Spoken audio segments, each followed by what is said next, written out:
Welcome everyone, I would like to show you how to reduce screen burn-in on your Nintendo Switch OLED. Just open up System Settings, scroll down to the very bottom, tap on TV Output, and make sure Screen Burn-in Reduction that you have this turned on. So we'll just tap on that, turn it on. Also, what you want to do is you just want to swipe up until you see screen brightness, and make sure you set automatic brightness on. This will limit the max brightness on your Switch, you can see, just like that, and set this to the middle. So the main reason why screen burn-in happens is because your brightness is high, but also at the same time it stays high for a long time on a certain page. So if I stay on this page for like a couple of days, eventually this page will be burnt into my Nintendo Switch OLED. This issue doesn't happen with LCD consoles like the regular Switch, but when you have an OLED display, that is an issue. So don't really play on high brightness or max brightness. If you play mid brightness, something like that, you shouldn't really need to worry about screen burn-in at all.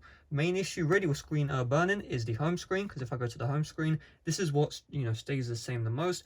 If you make sure you constantly move around the applications, you shouldn't have to worry about burn-in at all. So hopefully this video did help you out. If it did, make sure to leave a like, subscribe for brand new. Check out my playlist on the end screen right now for a bunch of Nintendo Switch OLED tips and tricks. Thanks for watching. See you guys later. Bye bye.